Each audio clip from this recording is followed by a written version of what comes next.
अस्सलाम वालेकुम नाज़रीन, मैं हूं सलवा स्नैन और आप देख रहे हैं सूर्या न्यूज़ HD।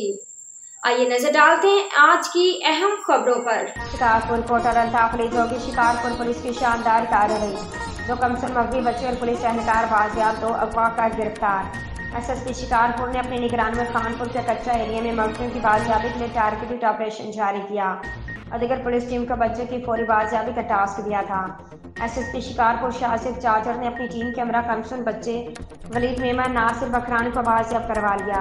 एक माह कबल नावल मुसलह मलसमा ने 2 बच्चों समेत पुलिस एहलकार को अगवा करके कच्चा एरिया में ले गए थे।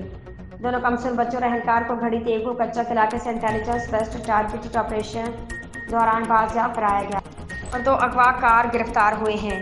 कमसुन बच्चों को हमें इंटेलिजेंस बेस्ड और CCTV कैमरों की मदद से तलाश शुरू की गई थी, जिसमें निशानदही मिली। इंटेलिजेंस बेस्ड कामयाब ऑपरेशन के दौरान कमसुन 2 बच्चे और एक पुलिस एहलकार की हिफाजत बाजियाबी को यकीनी बनाया गया है। बच्चों के वर्षा ने और सिविल सोसाइटी ने SSP शिकारपुर का शुक्रिया अदा किया। SSP शिकारपुर के मुताबिक अगवाकार मलसमान से तफ्तीश जारी, मजीद इंकशाफात मुतवक्के हैं। बच्चे की बाहिफाजत बाजियाबी पर SSP शिकारपुर ने पुलिस टीम को शाबाश और तारीफी सनात देने के अहकामात। बच्चों के अगवा में मुलविस मलसमान की शराइत के मुस्तहक़ीन शहरियों के जान माल के तहफ़्फ़ुज़ के लिए शब रोज़ कोशा हैं। आज के लिए इतना ही। मज़ीद खबरों और अपडेट्स के लिए देखते रहिए सूर्या न्यूज़ HD।